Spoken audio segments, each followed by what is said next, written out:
అప్పుల బాధలు వెంటాడుతున్నాయా? అయితే 6 జేవిఆర్ వారి జాతిరత్నాలు ధరించండి. హాయ్, వెల్కమ్ టు మనం టీవీ. నేను మీ మనోజ్. ఆస్ట్రేలియాలో ఉన్న ఇండియన్స్ని వాళ్ళు అక్కడ ఉన్న పౌరులు వెళ్ళిపోమంటున్నారు. ఎందుకు వెళ్ళిపోమంటున్నారు మాట్లాడదాం. మనతో పాటు కట్ట కార్తిక్ గారు. నమస్కారం. నమస్కారం. ఎందుకు సార్ పర్టికులర్గా ఇండియన్స్ మీద ఇంత జాతి భేదం చూపిస్తారు? అమెరికా వాళ్ళు కావచ్చు, యూరోపియన్ కంట్రీస్లో కావచ్చు, ఇప్పుడు ఆస్ట్రేలియా. ఎస్, గత కొన్ని రోజులుగా ఆస్ట్రేలియాలో చాలా పెద్ద ఎత్తున రోడ్ల మీదకి అక్కడి పౌరులు వచ్చేసి భారతీయులు ఇక్కడ నుంచి వెళ్ళిపోవాలని నినాదాలు చేస్తూ ర్యాలీలు చేస్తూ ఉన్నారు. దాదాపుగా గత 2 రోజుల క్రితం 20,000 మందికి పైగా ఆస్ట్రేలియన్ ప్రధాన నగరాలు సిడ్నీ కావచ్చు, రకరకాల నగరాల్లో ఆందోళన చేశారు అనేటువంటిది వస్తున్న రిపోర్టు. చాలా మంది అక్కడ రాజకీయ నాయకులు కూడా ఆందోళనలో పాల్గొన్నారు అని చెప్పేసి భారతీయుల మీద పలుమార్లు దాడులు జరిగాయి, పలు చోట్ల దాడులు జరిగాయి అనేటువంటిది. ఇది మామూలుగా ఈ జాతి అహంకార దాడి ఏదైతే ఉందో అది ప్రధానంగా గతంలో అమెరికాలో ఎక్కువ కనపడుతుండేది. నల్ల జాతీయులు ఎక్కడ కనపడ్డా సరే, ఆఫ్రికన్స్ కావచ్చు, ఇండియన్స్ కావచ్చు, వాళ్ళ మీద ఏకంగా గన్ బట్టి కాల్చటం, చంపేయటం గతంలో మనం అమెరికాలో ఈ కల్చర్ చూస్తూ ఉంటాం. చాలా మంది హైదరాబాదీలు కూడా చనిపోయారు. చాలా మంది తెలుగు రాష్ట్రాలకు సంబంధించిన మన తెలుగు పౌరులు కూడా చనిపోయి ఉన్నారు. ఇండియన్స్ అయితే చాలా మంది చనిపోయి ఉన్నారు.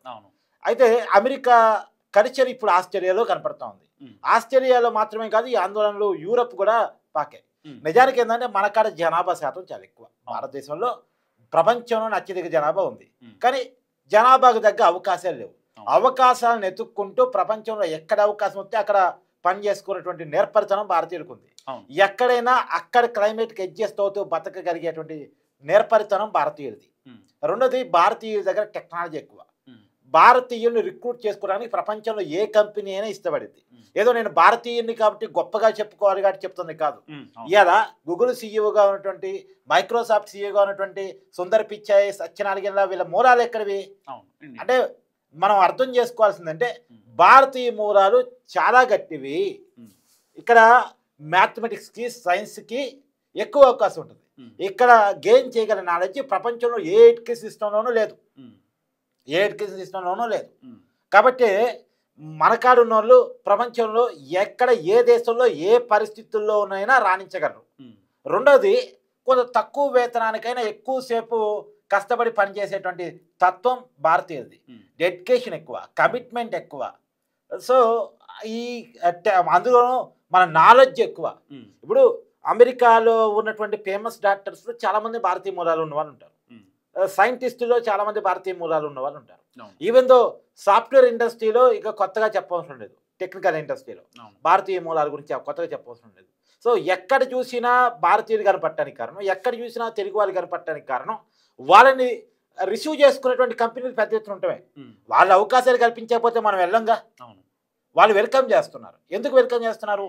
వీళ్ళ దగ్గర కమిట్మెంట్ ఉంటుంది, వర్క్ డెడికేషన్ ఉంటుంది, తక్కువ పనితో ఎక్కువ వేతనం, తక్కువ వేతనంతో ఎక్కువ పని చేయగలరు అనేటువంటి కారణం చేత మనం ఎంకరేజ్ చేస్తా ఉన్నాం. ఆ మేరకు మనం వెళ్తాం. ఎంత ఎంకరేజ్ చేయడమైనా సరే వీళ్ళ దగ్గర టాలెంట్ లేకపోతే వాళ్ళు కూడా తీసుకోవడానికి ఇష్టపడరు. ఇంకొకటి ఏంటంటే, అమెరికా అధ్యక్షుడిగా ట్రంప్ బాధ్యతలు చేపట్టిన తర్వాత అక్కడికి వెళ్ళే భారతీయ వలసలను అడ్డుకున్నాడు.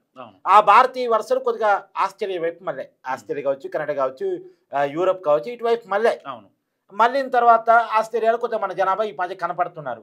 రెండోది, మన కాడ ఉన్నటువంటి కల్చర్ ఏంటంటే మనం గ్యాదరింగ్స్ చేస్తూ ఉంటాం. పండగలకి, పబ్బాలకి గ్యాదరింగ్స్ జరుగుతూ ఉంటాయి, ఇండియన్స్ గ్యాదరింగ్స్ జరుగుతూ ఉంటాయి. సో ఆ గ్యాదరింగ్స్ వల్ల మన కల్చరైజేషన్ వాళ్ళకి నచ్చకపోవచ్చు.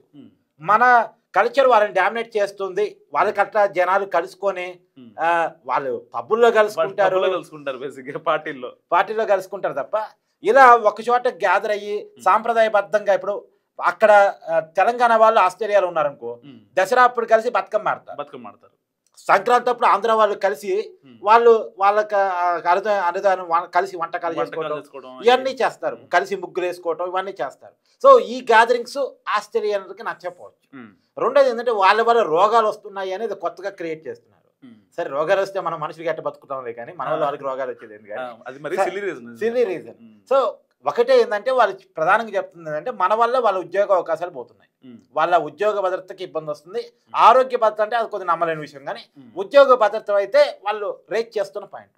ఎక్కడైనా చూడు, స్థానికులకి అవకాశాలు కల్పించడం అక్కడ ప్రభుత్వాలు ఫెయిల్ అయితే అక్కడ విద్వేష ఉద్యమాలు ఖచ్చితంగా వస్తాయి. అక్కడ అన్ఎంప్లాయ్మెంట్ పెరుగుతుంది. ఆ అన్ఎంప్లాయ్మెంట్కి మనం కారణం అనేటువంటిది ప్రజల్లో, అంటే వాళ్ళు అక్కడ ఉన్నటువంటి ప్రాబ్లంని మన మీదకి నెట్టే ప్రయత్నం. అమెరికా నుంచి ఆస్ట్రేలియా వరకు జరుగుతుందంతా ఇదే. అమెరికాలకి ఉద్యోగాలు లేవు అనేది ట్రంప్ క్యాచ్ చేశాడు. క్యాచ్ చేసి వాళ్ళకి ఎందుకు లేవు అంటే అక్కడ ప్రభుత్వాలు ఫెయిల్యూర్ పక్కన పెట్టేశాడు, మిగతా దేశాల వల్ల లేవు కాబట్టి అమెరికా ఉద్యోగాలు అనేదాన్ని ఒక సెంటిమెంట్గా క్రియేట్ చేసి రెండోసారి అమెరికా అధ్యక్షుడు అయ్యాడు. కానీ నిజానికి అమెరికాలకి ఎందుకు ప్రయారిటీ లేదు, అమెరికన్ కంపెనీలు అమెరికాలను ఎందుకు రిక్రూట్ చేసుకోవట్లేదు? కారణం అక్కడ వాళ్ళకి నాలెడ్జ్ లేదు, అక్కడ గనికరిచారు తప్ప అక్కడ ఎడ్యుకేషన్ సిస్టమ్ మీద ఎప్పుడు అమెరికన్ గవర్నమెంట్ దృష్టి పెట్టలేదు. రెండోది అక్కడ ఎక్కువసేపు పనిచేయగలిగేటువంటి కెపాసిటీలో వాళ్ళు ఉండరు, వర్క్ డెడికేషన్తో వాళ్ళు ఉండరు.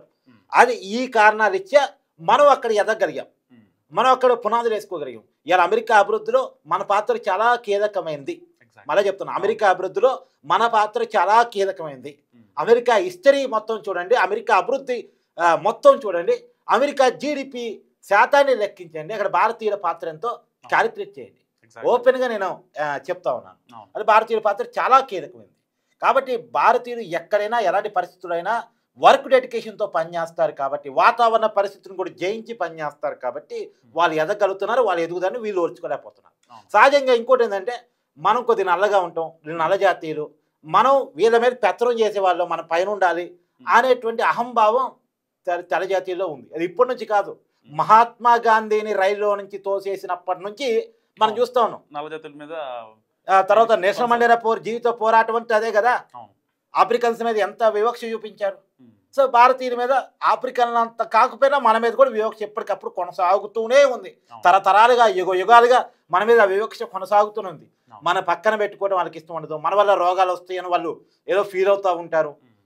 మన ఏదో చిన్న వాళ్ళలాగా చీడ పురుగులాగా చీప్గా చూసేటువంటి మైండ్ సెట్ వాళ్ళకి ఎప్పటి నుంచో ఉంది. ఆ మైండ్ సెట్ కూడా ఇలా ఆస్ట్రేలియాలో ఉద్యమాలకు కారణం అవుతుంది.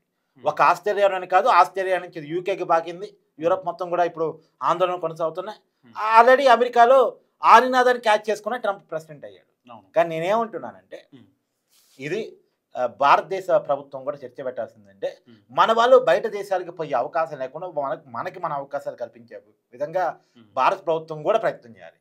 ఎందుకంటే మన విదేశాలకు ఎందుకు వెళ్ళిపోతాం, మన అవకాశాలు ఎత్తుక్కుంటూ వెళ్ళిపోతాం.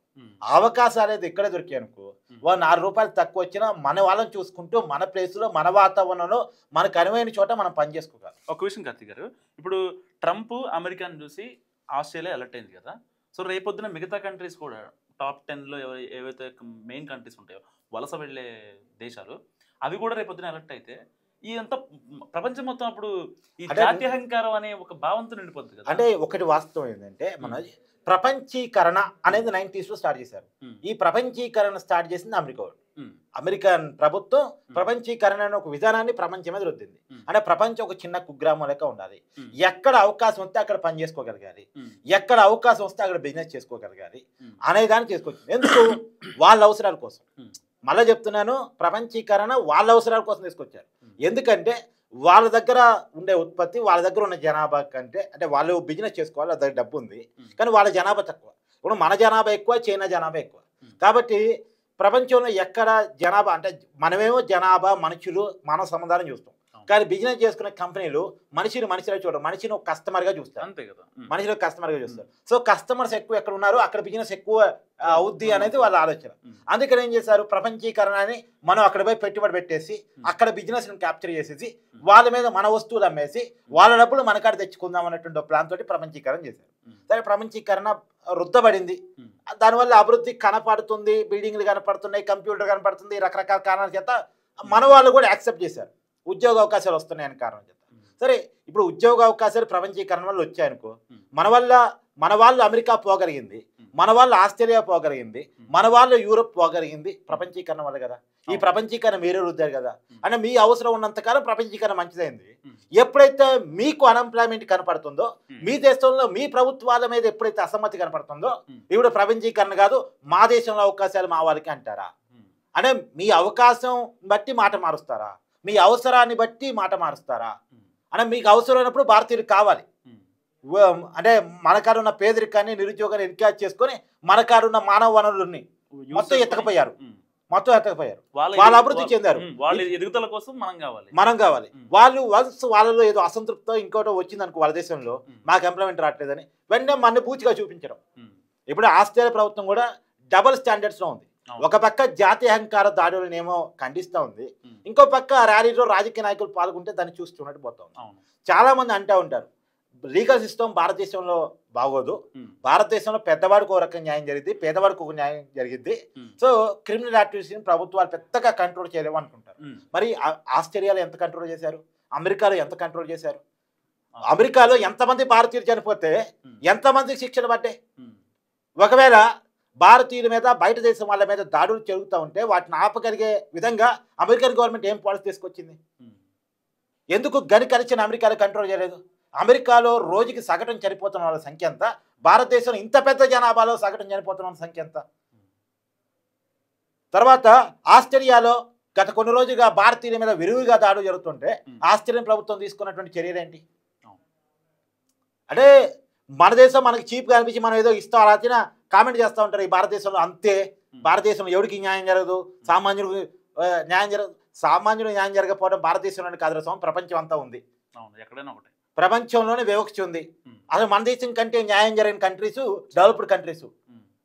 భారతీయుల మీద విరివిగా దాడులు జరిగినా, మన హైదరాబాద్లు చనిపోయినా, మన తెలుగు వాళ్ళు చనిపోయినా, మన భారతీయులు చనిపోయినా, ఎంతమందికి అక్కడ దేశాల్లో శిక్షలు పడ్డాయో చెప్తే దాన్ని అరికట్టడానికి అక్కడ ప్రభుత్వాలు ఏం చర్యలు తీసుకున్నాయో ఒక చర్చ ఎవరికైనా సిద్ధమా?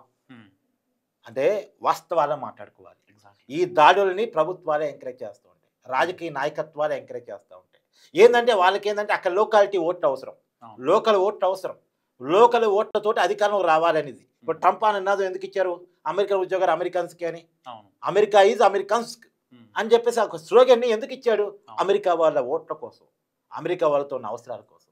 సో అంత భావోద్వేగపు రాజకీయంలో వివక్ష కొనసాగుతోంది. కానీ ఏదేమైనా ఒకటి మాత్రం వాస్తవం, ఇంకా నల్లజాతి తెల్లజాతి అని ఈ జనరేషన్లో కూడా మనం మాట్లాడుకున్నది విచిత్రం. ఇప్పుడు ప్రపంచీకరణ అన్నారు, ఎవరి టాలెంట్ ఉంటే వాడికి అవకాశం వస్తుంది అన్నారు. ఈ ప్రపంచీకరణ వెస్ట్రన్ కంట్రీసే భారతదేశం మీద రుద్దాయి. ఆ ప్రపంచీకరణ వల్లే మన వాళ్ళు బయట దేశాలకు వెళ్ళి ఎంప్లాయ్మెంట్ చేసుకుంటా ఉన్నారు. ఇప్పుడు మీ ఎంప్లాయ్మెంట్ మీ దగ్గర కనుక టాలెంట్ ఉంటే మీ వాళ్ళకి ఇచ్చుకోండి, కాదనేది ఏం లేదుగా. మీరు అవకాశం లేకపోతే మా వాళ్ళు రారుగా. మీరు అవకాశం, మీ కంపెనీలు అవకాశం ఇస్తున్నాయి, మీ కంపెనీలు మంచి పర్ఫార్మెన్స్ ఉన్న వాళ్ళు ఇండియన్స్ అని భావిస్తూ ఉన్నాయి, వాళ్ళు అవకాశాలు ఇస్తున్నారు కాబట్టి మన వాళ్ళు వెళ్తున్నారు. అది దాని తప్ప మన మీద పడి ఏడటం అనేది కరెక్ట్ కాదని నా ఉద్దేశం. ఇది కార్తిక్ గారి అనాలిసిస్ చూస్తున్నానండి మనం టీవీ.